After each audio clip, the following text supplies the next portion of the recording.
then the comm screen lit up. A face appeared, though it was not a face in any human sense. The creature had eyes like burning stars and skin that shimmered with dark patterns, moving as if alive. Its voice came through the speakers like thunder, and whispers at the same time. Every human in the station froze. The alien spoke only once. "Protect our young." Confusion swallowed fear. The commander of the station, a woman named Alara, demanded answers. "Protect your what? What does that mean?" The alien gave no reply.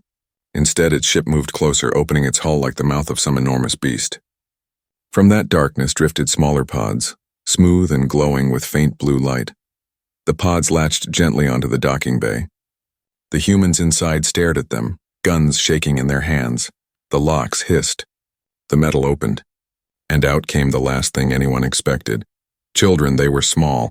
Smaller than human children, fragile, trembling. Their bodies gave off a faint glow, like embers fading in the dark. Their eyes were wide, reflecting fear and hunger. They cried, soft sounds that pierced the silence of the docking bay. The Marines did not know what to do. Their weapons lowered, their hands unsure. This was no invasion, no trap. These were infants, helpless, vulnerable. Commander Alara stepped forward. She felt her heart race. Every part of her screamed to stay back, to run, to wait for answers. But the cries of the children pulled her closer. She lifted one into her arms. Its skin was warm, its glow soft. The infant quieted as though her touch was enough. The others soon followed. Humans gathered the children, cradling them with awkward care. The infants clung to them, pressing their small glowing faces against human chests. And then, just as suddenly as it had appeared, the alien ship withdrew. It closed its massive hull, turned and vanished into the darkness of space. No threats, no warnings, only silence. For hours the humans stood in shock. They tried to send messages. They tried to contact the alien ship. Nothing. Finally, the truth became clear. They had been chosen. But why? The galaxy did not believe the news when it spread. Other species mocked the idea. The humans are fools. They will die when the infants grow. They are being used as pawns. Yet the humans kept the children alive. They fed them, cleaned them, sang to them in the quiet hours. And slowly the children changed. Their trembling stopped.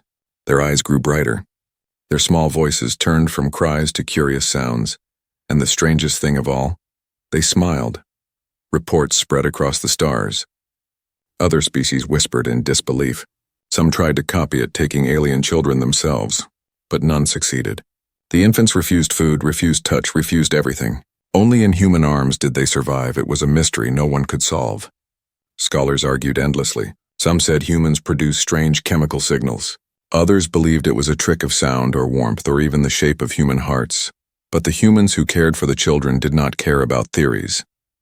They cared about the bond forming every day, the bond between guardian and child. Still, questions burned. What did the aliens want? Why entrust their children to humans when they could protect them with fleets and weapons? Theories filled the air. Some believed the aliens could not raise their own young, that their strength destroyed what was fragile. Others believed it was a test of loyalty, a game with deadly consequences if humans failed. But one thing was certain. This was no accident. The deadliest in the galaxy had chosen humanity for a reason, and though no one yet understood that reason, one truth was already clear. The future of both species was now tied together. The first contact had changed everything. The human difference. The galaxy did not understand. For centuries, the deadliest beings were known for war, for power, for silence. They were feared because they never explained themselves. They took what they wanted, destroyed what resisted, and vanished without a trace. So when the first human station survived first contact, people expected it to be a short story, a brief miracle. They thought the alien infants would wither, starve, or break under human care. The galaxy waited for the moment of failure, but that moment never came. In the small research station, Commander Alara and her crew became caretakers. Soldiers who once held rifles now held bottles. Scientists who once studied rocks now studied lullabies. At first it was awkward. Clumsy hands tried to wrap strange blankets. Rough voices tried to comfort with soft words. But slowly, something remarkable happened. The infants responded. They pressed their glowing faces against human chests, soothed by the steady rhythm of a heartbeat. They quieted at the sound of songs, even ones sung off-key. They clung to human fingers with surprising strength, refusing to let go. It was not just survival. It was connection. Other races tried to copy it. Reports said that mercenaries had been hired, machines programmed, entire medical teams deployed. But everywhere else, the alien infants cried until silence came, and silence meant death. Only humans succeeded. The difference was not in technology.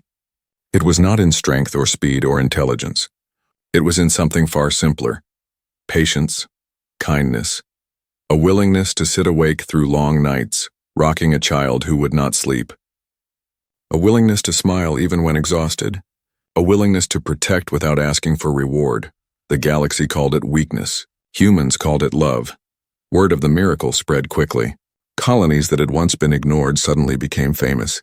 Human ships carrying alien children were given wide space in the void. Pirates who dared attack them vanished, their wrecks left as warnings. The deadliest in the galaxy were watching. It became clear to everyone: if a single human failed, if a single child was lost, the consequences would be beyond imagining. But the opposite was also true. Every success earned humanity a new kind of respect. A quiet, dangerous respect. On one world, a human teacher named Arik became known across the stars. He had once been a farmer, strong but simple, with no dreams of heroism. Yet he was chosen to guard a group of alien infants. He treated them as he had treated his own children, gently, firmly, with patience that seemed endless. He taught them to walk, to speak in broken sounds, to laugh at simple games. Visitors came to watch. They saw the strongest beings in the galaxy kneel silently at the edges of his farm, watching as their children chased Arik's old dog across the fields. It was a sight no one could have imagined. Beings who had shattered fleets now stood still, not as conquerors but as silent witnesses to something they themselves could not give. Scholars debated endlessly. Why humans? Why only humans? Some claimed it was biological. Perhaps humans produced signals the infants could sense. Others argued it was cultural, that humanity's long history of raising the weak had shaped their nature. But the most convincing explanation was also the simplest. Humanity was willing to care without fear. Other species had tried, but they treated the children like puzzles, like fragile glass, like dangerous weapons. Humans did not. They treated them as children. Nothing more, nothing less, and the infants responded. Still, the choice troubled many. Why would the strongest entrust their future to the weak? Why not protect the young themselves? The answer remained hidden. The deadly ones spoke little, their messages rare and brief. But some began to notice a pattern. Where humans raised their children, the infants grew not only stronger but calmer. Their glowing eyes showed curiosity instead of rage. Their voices carried laughter instead of cries. Perhaps some whispered the deadliest in the galaxy could not raise their own children.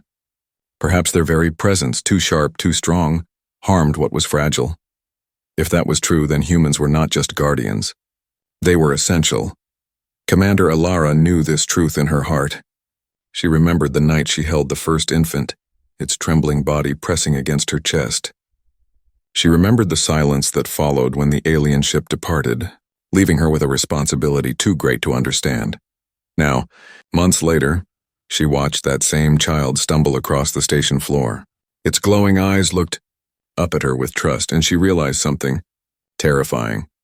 The future of the deadliest species did not rest in their own hands. It rested in human hands. The galaxy struggled to accept this. Some called it an honor. Others called it a curse. And in the shadows, enemies began to stir. For if humans held the young of the strongest race, then humans held power greater than any weapon, and power always attracted danger. The threat, for a time, it almost seemed peaceful. Humans raised the children of the deadliest race. Stations once dull became lively with glowing infants. Homes echoed with strange laughter. Villages and cities across human colonies learned to welcome little ones who looked nothing like them, yet clung to them as if they belonged. But peace never lasts in the galaxy. In the shadows, other races watched. Some were frightened. Others were jealous. And some were hungry, because to many the truth was simple. If humans held the children, then humans held the future of the strongest race alive. And whoever controlled those children might one day control everything. The first sign came quietly. A human ship carrying 3 infants was traveling between colonies. It was a simple transport mission, guarded only by a few defense drones. The crew thought they were safe. After all, no one dared attack ships marked with the crest of the Deadliest, but someone dared. A pirate fleet painted in red and black fell upon the transport ship. They did not ask for credits or cargo. They went straight for the chambers that held the children. The human crew fought. They fought with desperation, with fury, with courage greater than their weapons. But the pirates were many, and the humans were few. The ship would have fallen, if not for what happened next. From the dark, another ship appeared. A ship of the Deadliest. It did not hail. It did not speak. It simply opened fire. In less than a minute, the pirate fleet was ash and wreckage. The survivors screamed into their comms, begging for mercy. None was given. The human ship floated silent, its crew shaken but alive. The alien ship did not stay. It vanished as quickly as it had arrived. The message was clear: harm a child and face destruction. But that was only the beginning. Not all enemies were so reckless as pirates. In hidden councils and secret chambers, other species planned. They did not seek the children out of cruelty. They sought them out of fear. If the humans raise them, one leader whispered, then the Deadliest will see humans as family.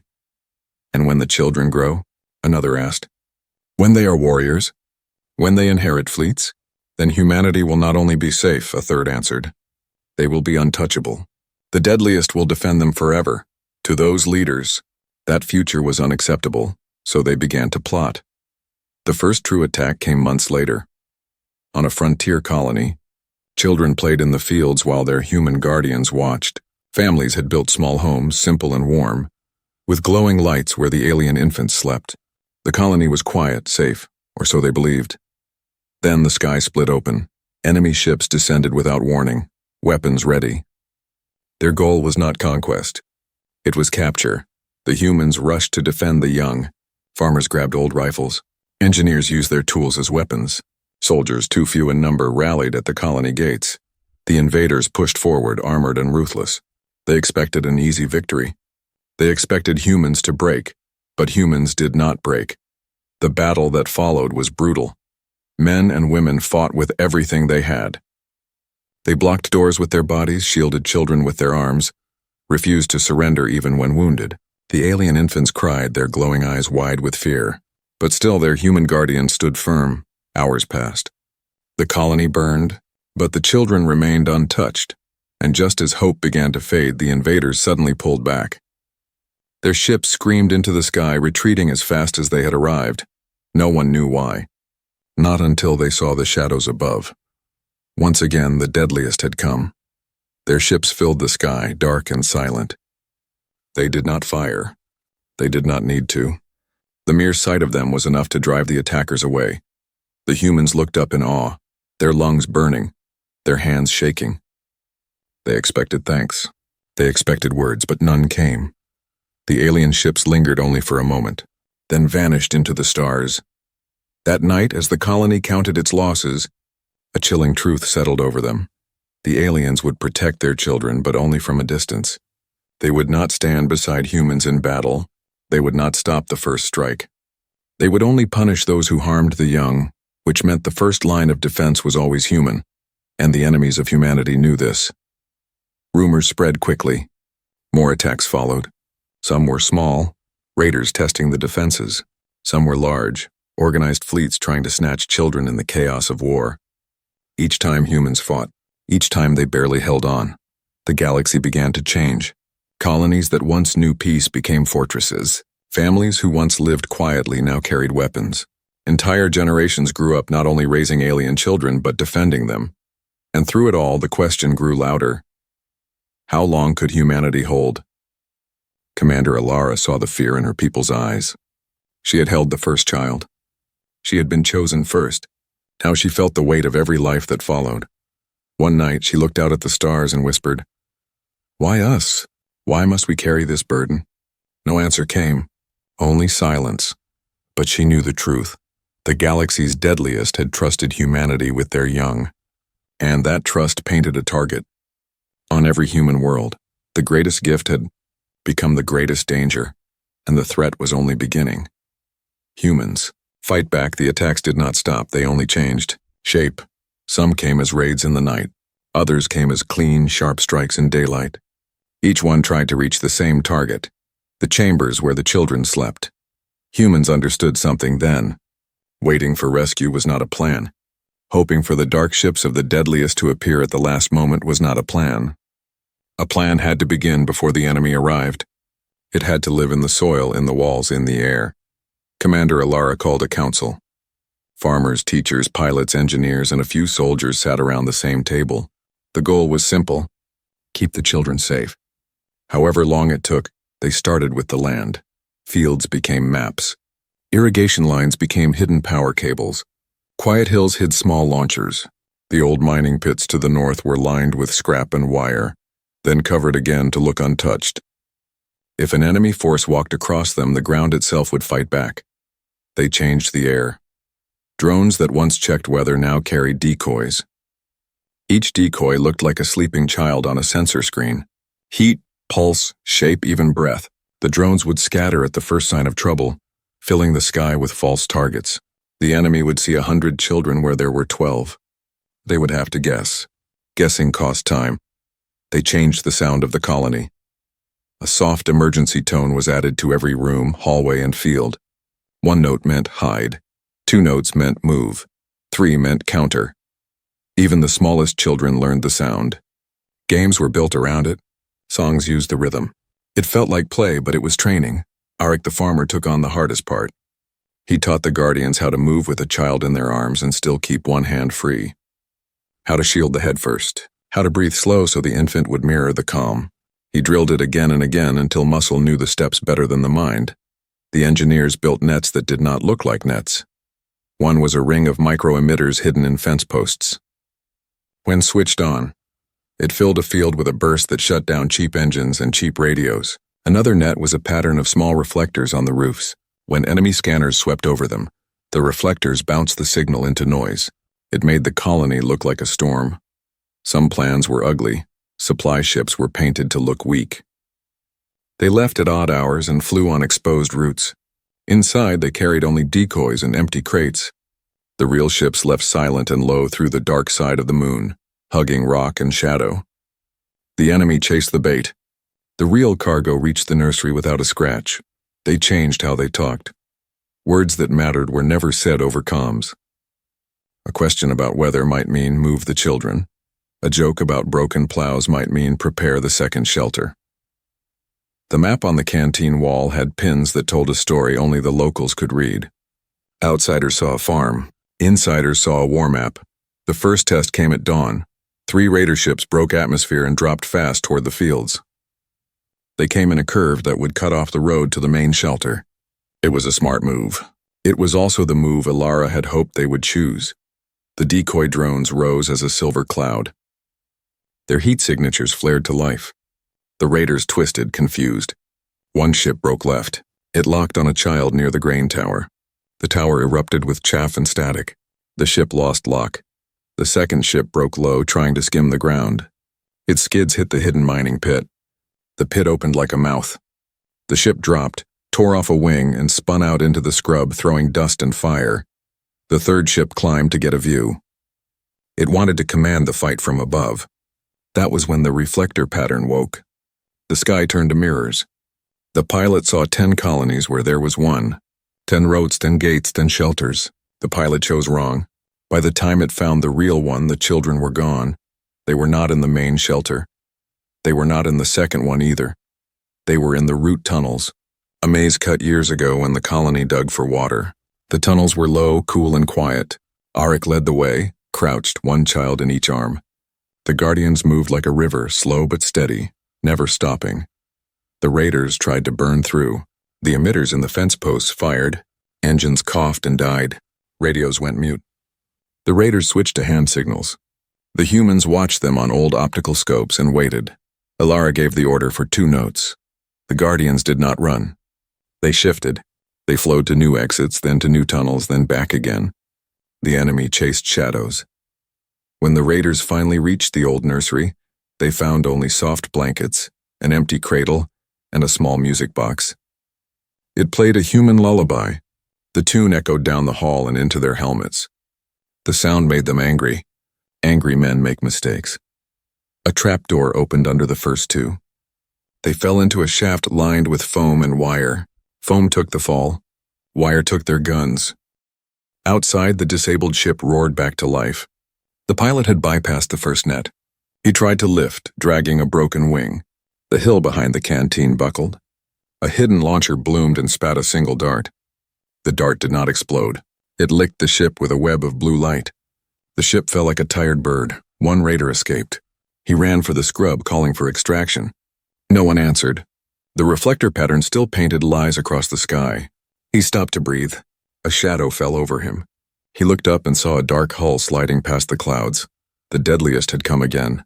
They did not fire. They watched. Alara stood in the open, dust on her face, hands steady. She met the silent hull with a level gaze. "We held," she said to no one and to them. Hours later, the colony counted scrapes, not graves. Smoke lifted in thin threads. Babies slept again. The Guardians cleaned gear and reset traps. Arik sat on a step with a child against his shoulder. He hummed. The child glowed soft and calm. That night, the council met in the barn. The air smelled of hay and hot metal. Ilara spoke first. "We cannot wait for them," she said. "They punish. We must prevent," an engineer laid out. The next layer, false comm beacons that would throw enemy orders back at them 10 seconds. Late gravity plates under the main road that could tilt a running troop line just enough to break. Formation, a moving shelter built inside a crawler so the nursery could change address every night. A pilot added a plan for the sky. Silent gliders that rode thermal currents. No fuel, no noise. Each glider carried a mirror on its belly and a camera in its nose. If a ship came low, the glider would drift under it and blind its sight for a breath. One breath was enough to move a child from one set of arms to another. Teacher spoke last. She asked for 5 minutes each. Evening, just 5, for laughter, for games, for stories that told the children who they were and what humans were, and why the world sometimes roared. No one argued. Even war needed quiet. Weeks passed.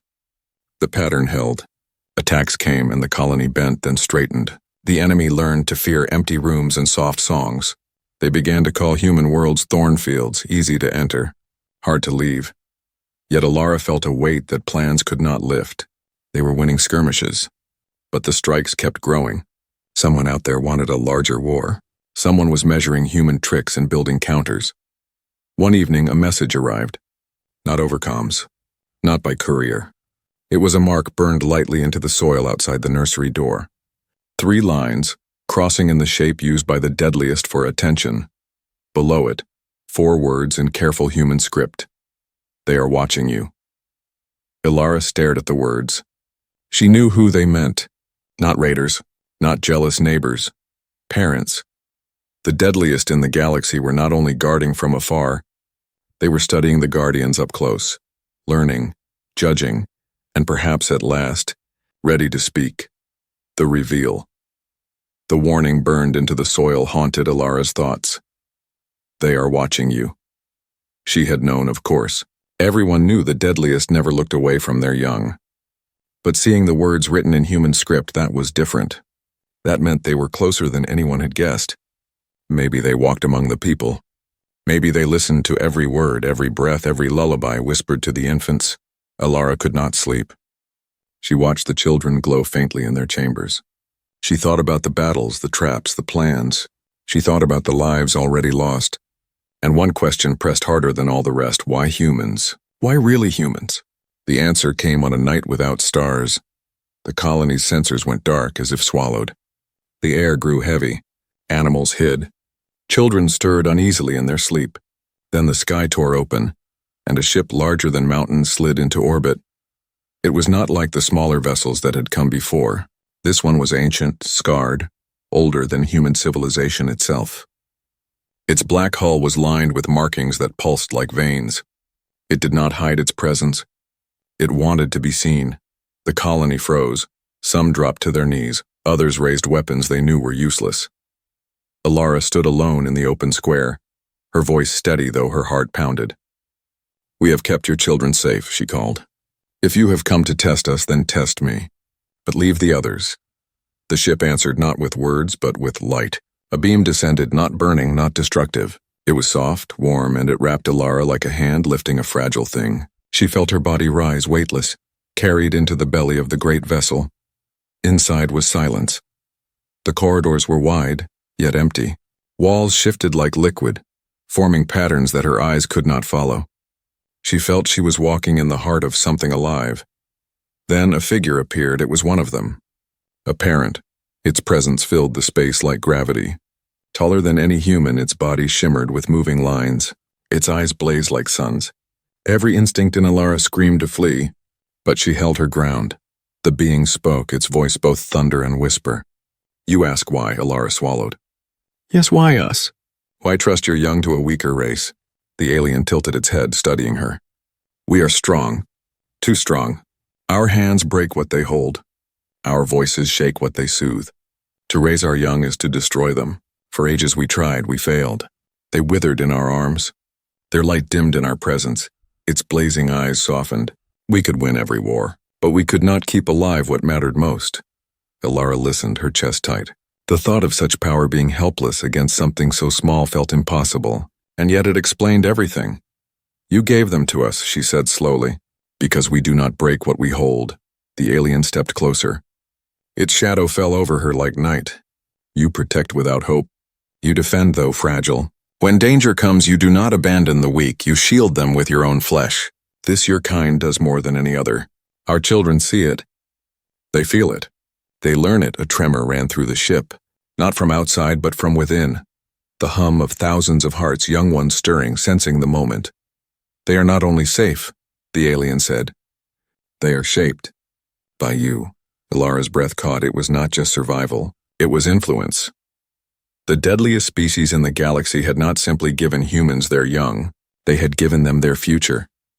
You mean, Alara whispered, they will grow with us in them. The alien's gaze burned brighter. Yes, they will carry your courage, your mercy, your strange fire that fights even when hopeless. They will inherit our strength, but also your heart. For the first time, Alara understood the full weight of their trust. It was not a burden by accident. It was a choice with purpose. Then why watch us in secret? She asked. The alien's voice dropped lower. Because trust is not blind. Others plot against you. Some of our own doubt. They say humans will twist our children for power, for control. They say you will poison them with weakness. We watch to know if they are wrong. Alara felt a spark of anger. We have bled for them. We have died for them. Do you not see? The alien's face shifted, unreadable. We see. That is why we came. It reached out, one vast hand, larger than her body. For a moment she thought it would crush her. But instead the hand lowered, palm open. In its center rested a single infant, glowing faintly. This one is mine, the alien said. Its voice trembled just slightly. I could not save it.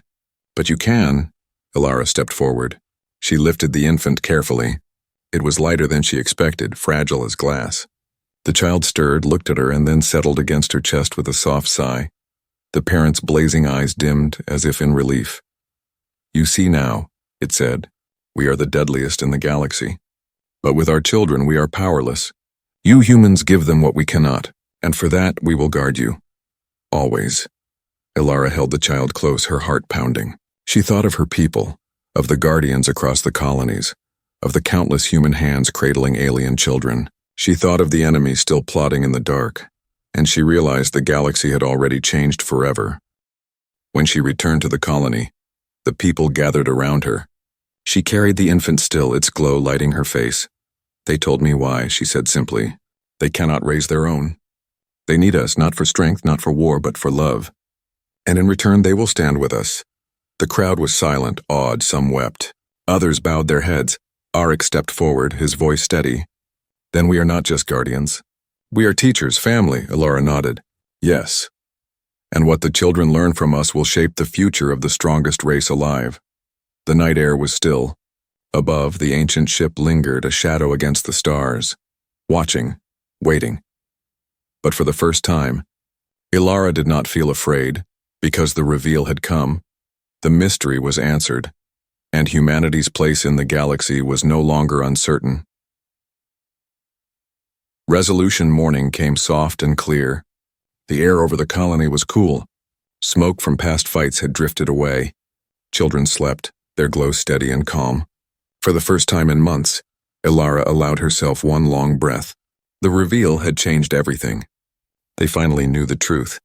They finally knew why humans mattered, but the enemy did not vanish just because truth arrived. In hidden rooms across the stars, plans moved forward. Leaders who feared a future of humans in the Deadliest joined as one made their final play. They would hit many human worlds at once. They would strike fast, steal children, break the bond, and force the Deadliest to turn on humanity. Ilara felt the pressure before the first ship appeared. Messages came in from border outposts. Static, fragments, ships moving, formations shifting. She gathered the council in the barn. Arik stood at her side.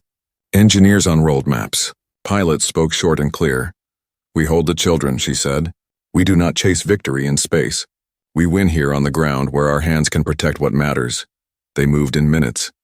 The moving nursery crawler powered up and rolled toward the root tunnels. The second shelter slid beneath the old mill on rails no one knew were there. The decoy drones lifted and took their places like quiet stars. The gliders climbed without a sound. The fence emitters warmed, waiting. Then the sky darkened. More ships than the colony had ever seen fell toward them. Not raiders this time, armies. They came from 3 angles to split the defenders. They came in layers so that if one failed, the next would land on top of them. They came believing humans would finally break. The decoys bloomed.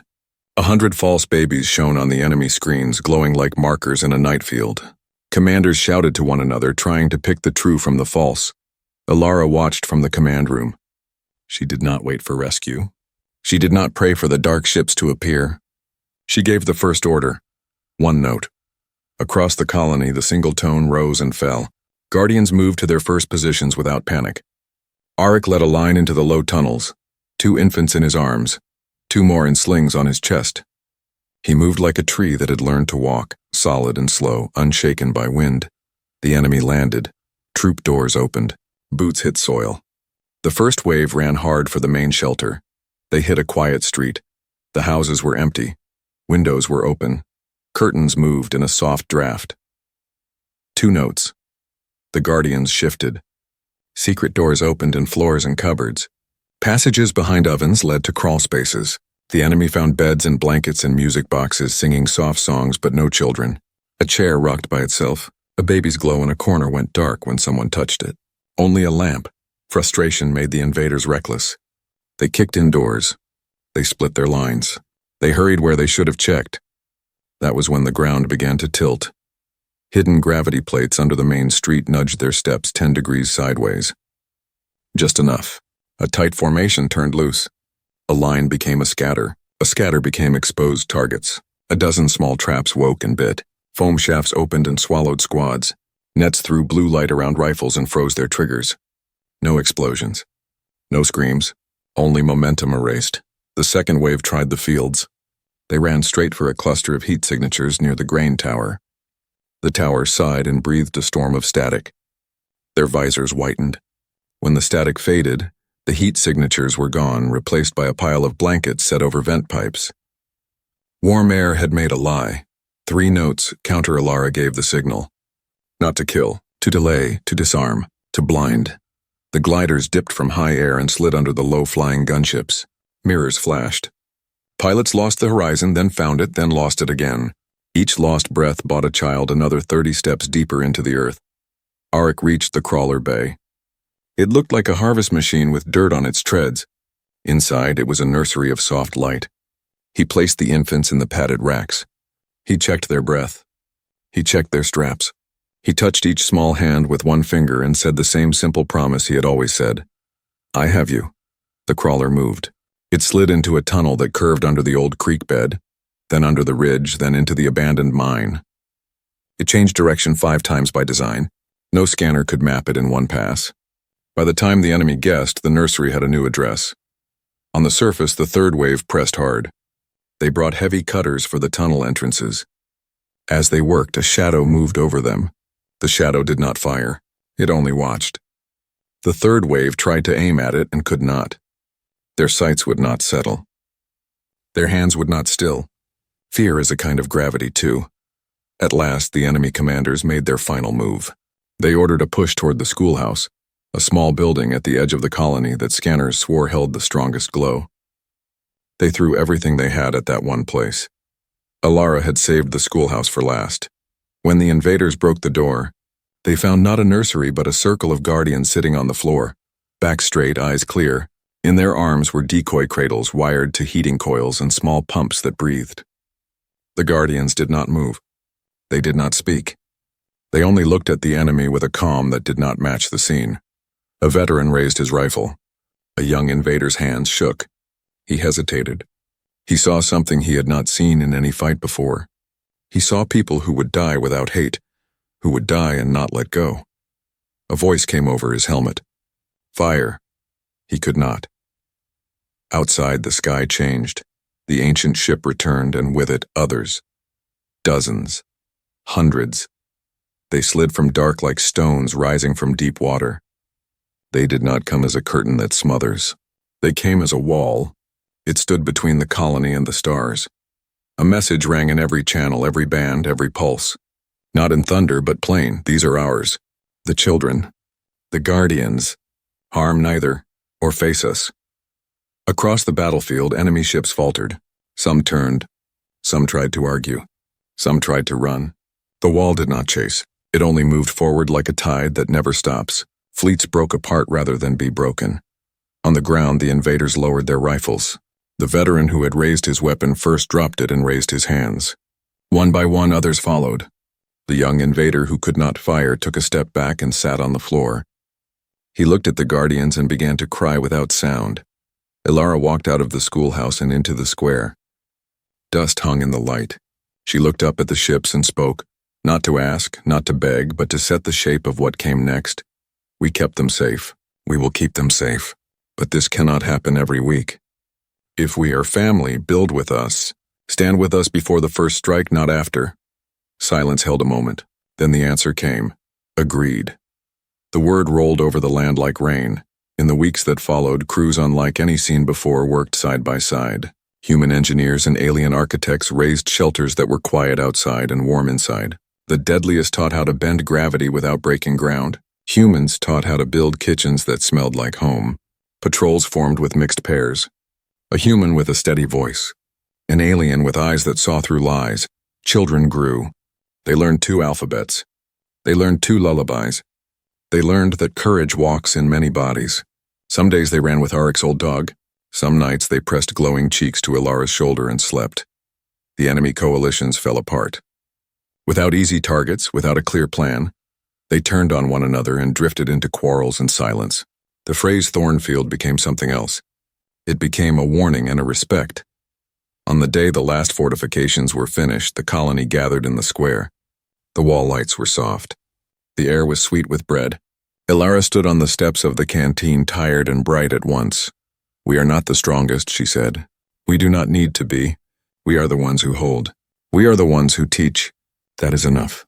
Arik lifted a child so the crowd could see. Small hands reached out as if to touch the sky. The ancient ship hummed above, a watchful star that would not leave again. Across the galaxy, stories began to change. When parents wanted to comfort their children, they spoke of humans not as warriors or rulers, but as keepers. The Deadliest in the galaxy listened to those stories and did not correct them, because they knew the truest line of all. They were the deadliest in the galaxy, but their future rested in human hands. And those hands did not let go. The galaxy feared them. Every star system, every spacefaring race whispered their name with dread. They were known only as the Deadliest. For centuries they had crushed fleets, burned planets, and erased empires. No one knew where they came from, or why they fought the way they did. All that mattered was this.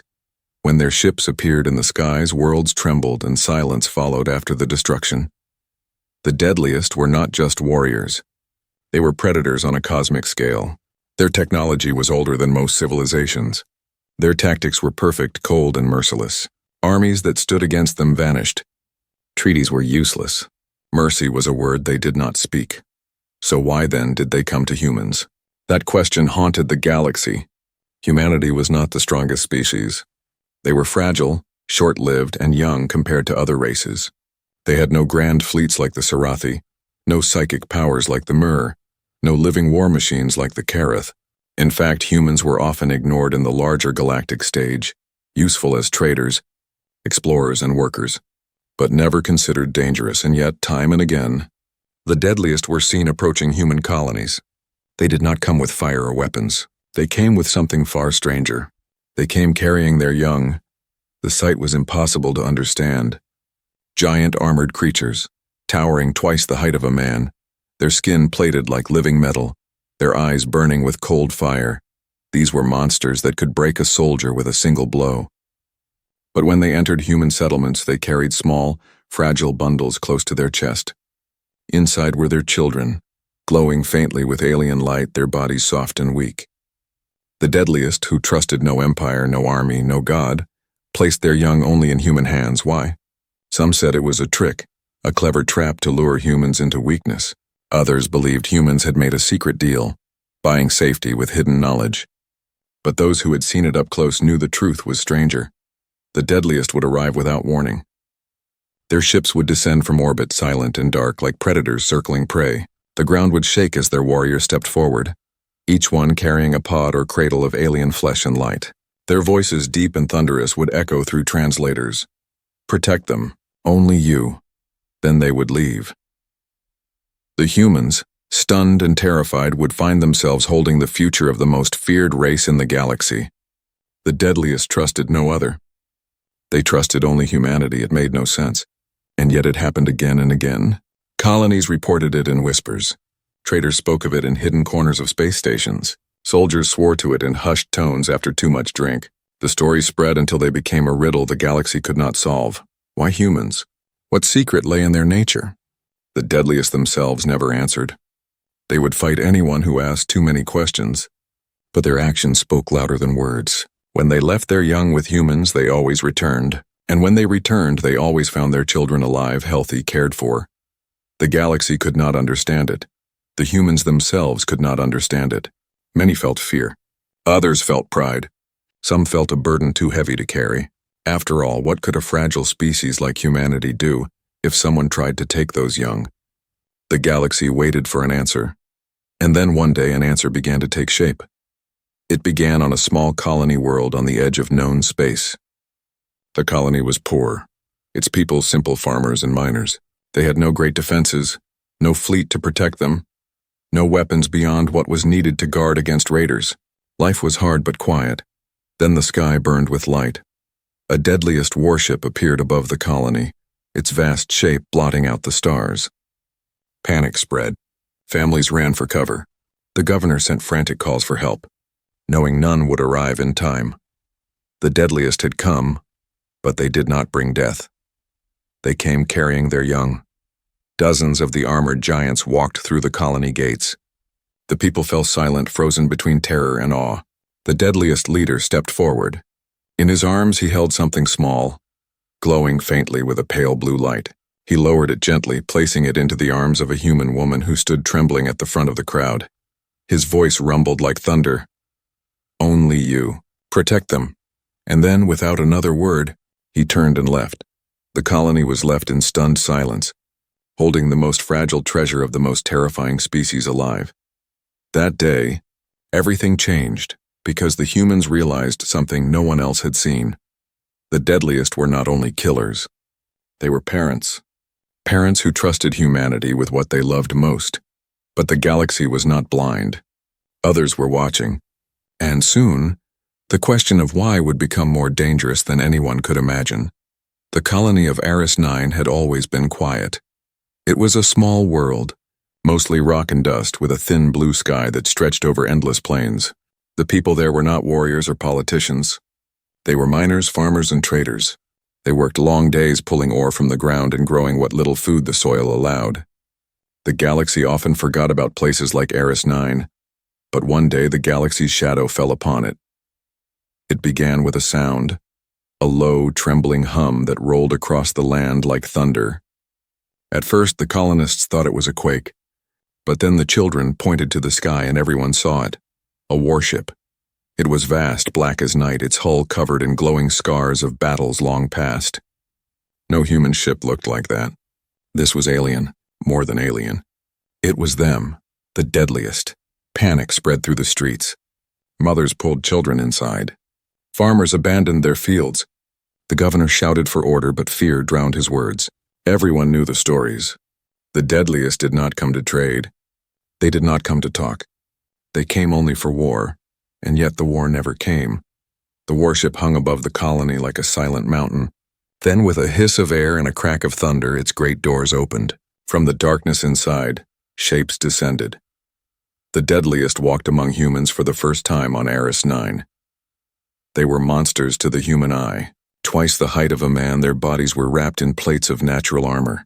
Their claws looked sharp enough to carve stone. Their eyes glowed faintly, a cold fire burning deep inside. Each step shook the ground. The colonists braced for death. Some dropped to their knees, whispering prayers.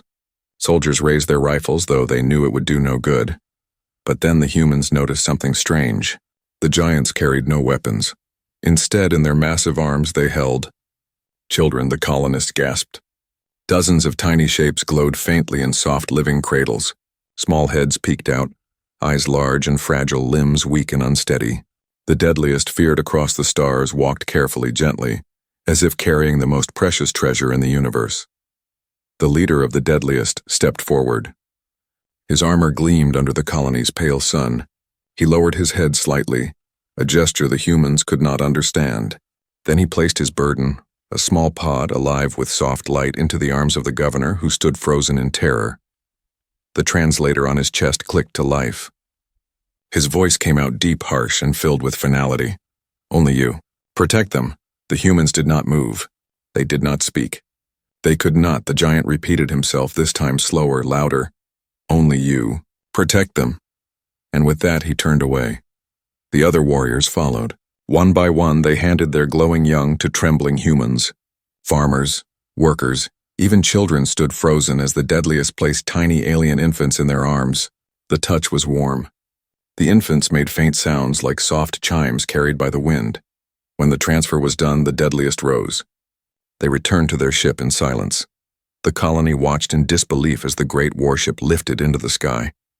Its shadow passed over the plains, and then it was gone, swallowed by the stars. No attack came, no fire. No destruction, only silence. And in that silence, the people of Eris 9 stood holding the future of the galaxy's most feared killers. For hours, no one moved. They stared at the glowing children in their arms. They looked at one another, confused and afraid. Some whispered that it must be a trick. Others swore it was a curse. A few, braver than the rest, said it was a gift. But deep down, they all felt the same thing. A weight heavier than any stone, heavier than any weapon. Responsibility. The colony council gathered that night. The governor placed the alien child carefully on the table before him. Its chest rose and fell, slow and gentle, like a sleeping human baby. Its glow lit the room in soft blue light. "What do we do with them?" someone asked. "We cannot keep them," another said. "If the deadliest return, they will kill us all." "They already trust us," the governor said quietly. "If we fail, then yes, they will kill us. But if we succeed, what then?" No one had an answer. Outside, the children of Eris 9 gathered around the glowing infants. They laughed softly, pointing at their strange features, their soft sounds. They reached out with small hands, and the alien young reached back. For a moment, there was no fear, only curiosity. And somewhere in the dark sky above, the deadliest warship drifted silently, waiting. The deadliest had given their most precious to humanity.